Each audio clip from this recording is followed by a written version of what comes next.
Every day, they answer the call. They see what most people will never see. They carry moments most people will never understand. But when the call ends, who is there for them? 911, what's your emergency?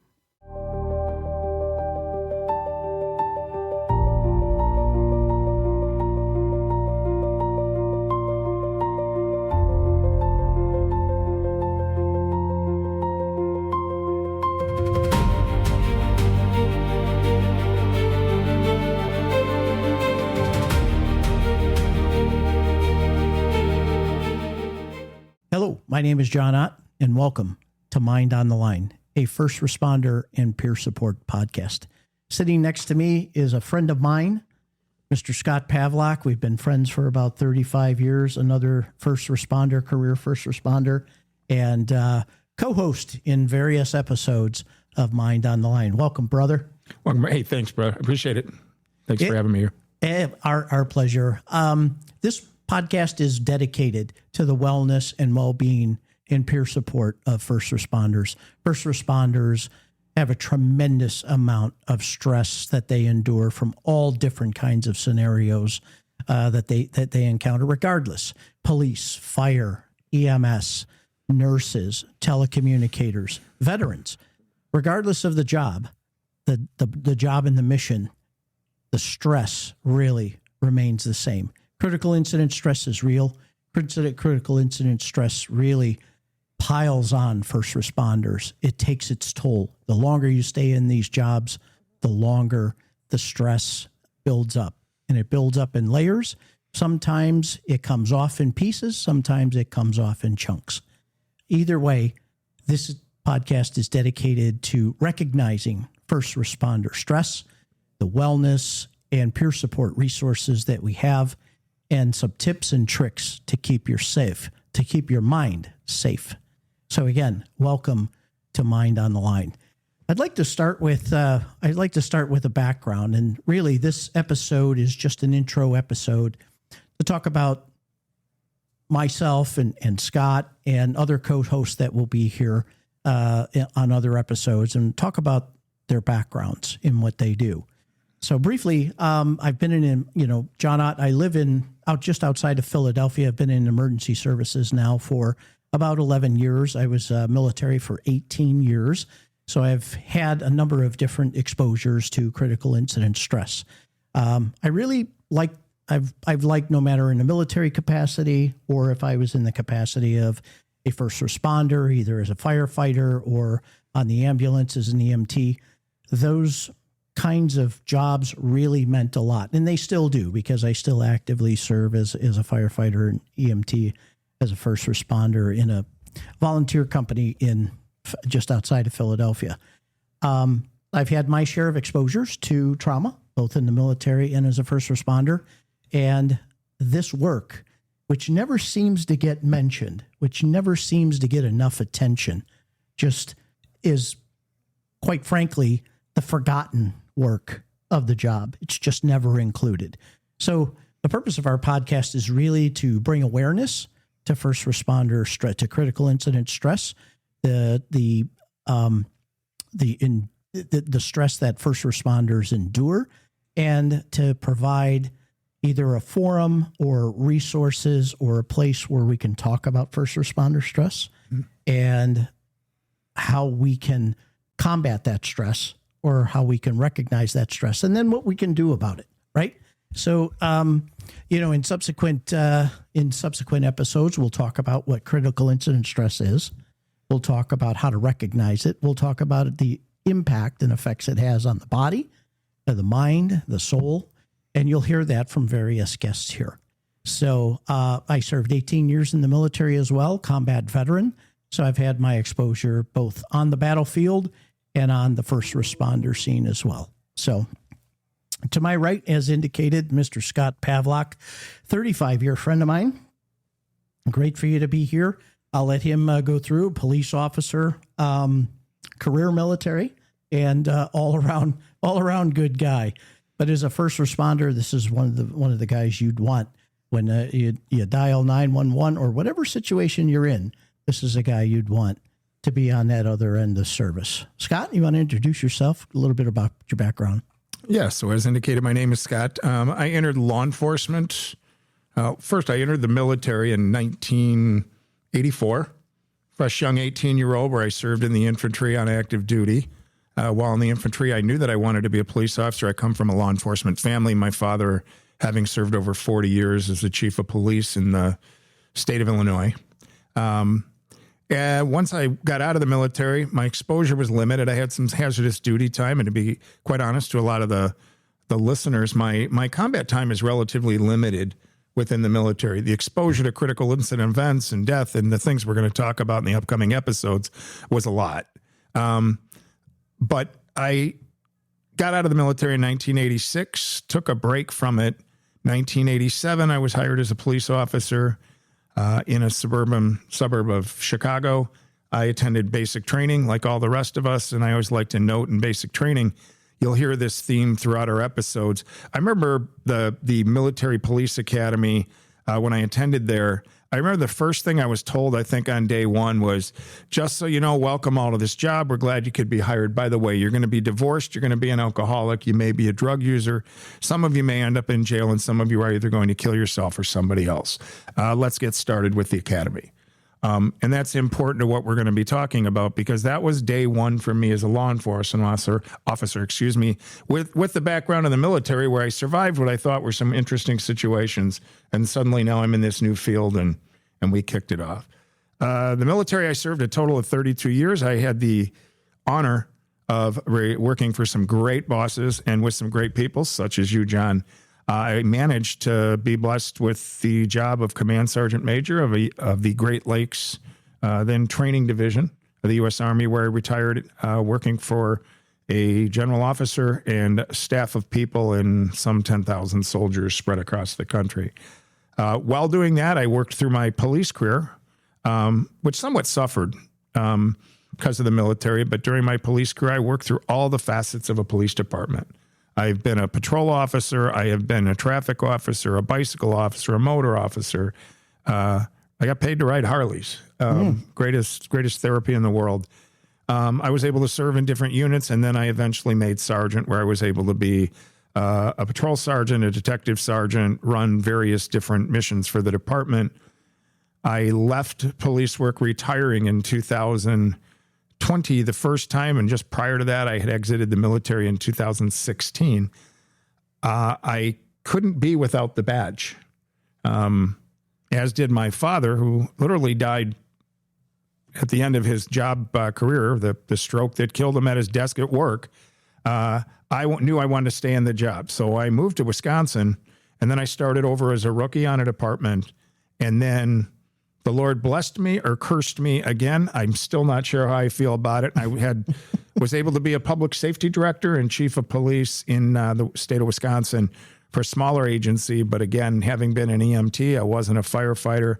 I managed a public safety department, and I didn't know about 1/3 of what I was doing. I had no idea. Yeah. Again, I had good people.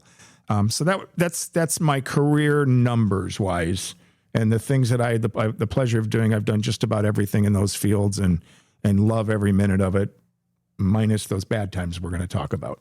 Yeah, and that's quite a career. And of course, I've known you since over the course of your career. Shortly after you were a rookie patrolman. Right back when you started. And you and I have in teaching critical incident stress management, in encountering veterans and making presentations about responder wellness, peer support. I've heard you talk about that rucksack story.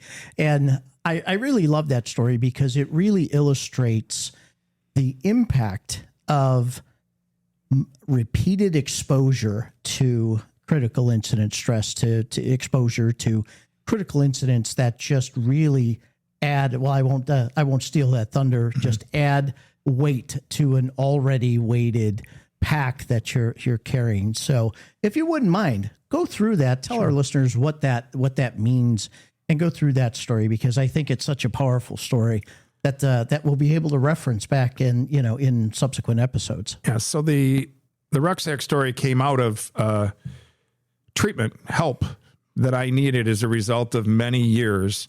I guess what I would say to the first responders listening, I was a rookie. I've been a veteran, then I was a rookie again. And during those years, one of the things I think about sometimes when I check my sanity, and I don't know if I am, is I realize I have seen so many dead bodies. Literally, people die in front of me, people that died shortly before I got there, conducted those investigations, suicide, homicides, just that aspect of the job alone. I remember the first, and I remember the last. In between, all the rest of that got put away somewhere. So at one point, I had my own crash and burn, something you'll hear people talk about in future episodes of this. I had my own, and I reached that point that no officer wants to get. But I will speak as a former tactical officer, SWAT officer, negotiator. I'm here to tell you that I hit the floor, and I was suicidal. It was a moment I didn't see it coming. I can say I did now, but I can't say then. What happened and where the rucksack story developed was during the course of recovery of this.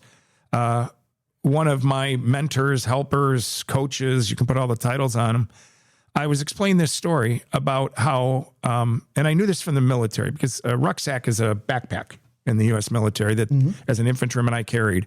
Afghanistan and Iraq wars going on. There's a picture out there of one soldier, and he is down on a knee, and he is wearing a rucksack or a backpack. Estimates from various sources say that rucksack was 135 to 165 pounds of weight. The soldier is clearly in that picture struggling to sit on one knee. He's exhausted. And I was able to get some personal background on that picture and learn that's exactly what it was. He was trying to get his next step. So in the rucksack theory, story, explanation, it's this. If you take an empty backpack that you can get at any store, any soldier's ever carried, any TAC officer has carried, it's empty. It's on your back. You put the straps on it, you feel it, but it doesn't weigh much. Yeah. What I like to do when I teach, and as it was taught to me, the rucksack story, we're here at Haymarket, which is something you're going to hear more about. We talk to the people that are here, the first responders, and I like to hand rocks out in the room. And I'll walk in the room because they don't think I'm crazy enough from my introductions to them.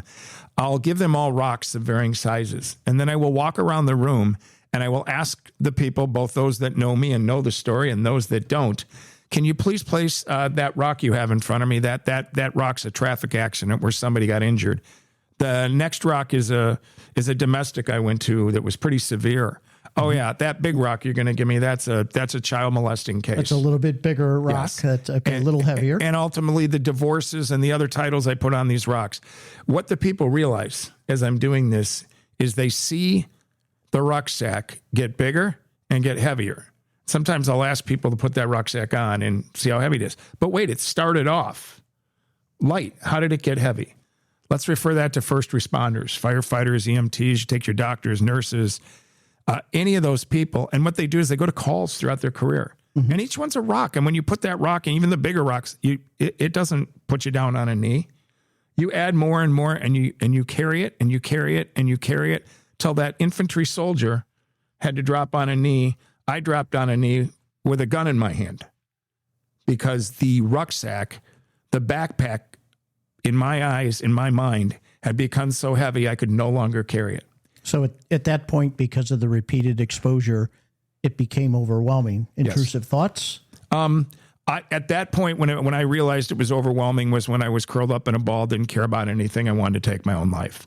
And the reason I wanted to take my life was I wanted the pain to stop. And I tell people when I talk to them about suicide and about that, I'm not proud of being there. I was going to do a nasty, horrible thing. I have a daughter who's now a military officer and son-in-law that's in special forces, and I've told him this story. And it's very shameful for me to say it because I have to look at him and say, no, I didn't care at that point. It wasn't that I didn't care. Everything was blocked out. The pain was so bad. There were enough deaths. There's reasons this happened or that got me there. But all of a sudden I realized I couldn't go on. Please stop it. Now, what I will say is that landed at the right time. I'm a Christian man. My beliefs are that the good Lord was there. A couple of phone calls from people from a Northern Illinois critical incident stress management team a particular person who I adore, a former commander in law enforcement, tactical SWAT guy. I got a phone call from him while I was sitting there, and he said, help's on the way. And that help came in the form of another member of the team who happened to be my own sister, who was a social worker. Yeah. And I was picked up off the floor. There was a lot of talking, some craziness to it. But then I learned about the rucksack through the therapy that I then went through, because I put aside my ego. I put aside my own weaknesses, my own being a veteran officer in military, saying, I'm too badass for this. Yeah. And I wasn't too badass. It was destroying me. And I was about ready to, in essence, end my family as I knew it. So as these podcasts go on, it's just something I want the listeners, and as a co-host, I want them to understand even the strong go down. And we, speaking for you as the host, we hope that these podcasts will bring about the different events that happen to people in different fields that we're going to talk about. And then how, like me, how they got help and then do what we do, John, now, is we use that and this podcast and resource centers, Haymarket, where we're at right now, and others. Cornerstone is one that comes to mind with one of the people we're going to interview later, that we take those organizations, take first responders and make them in a dignified way regain their strengths, regain the ability in most cases to go on with the job, to go on and save other lives and not put that gun back to their head. Well, that's really important. And of course, I've been with you on most of that journey as well. Yes. Privileged to be called your friend, brother. Privileged to be call you a brother. And I will tell you that I've admired you over the course of your career, especially in first responders, being a first responder. And I'm honored and privileged to be doing this work with you. So, feelings mutual, brother. Yeah, I really do. And thank you. And if you're listening to this podcast and you're in crisis or you feel that you have no hope, we have resources that are listed in the comment section of this podcast. We also have our contact information to get a hold of myself and Scott and others who you'll meet in subsequent episodes that are willing to be there when you call, be there when you're in your time of need and help. All you need to do is just pick up a phone and call someone. And that's really the piece of it. But there's a lot more to it about self-awareness, awareness of when it's happening. So for our listeners, we thank you for this, for listening. This is just a short intro about our podcast and what we're doing. And we'll see you in the next episode.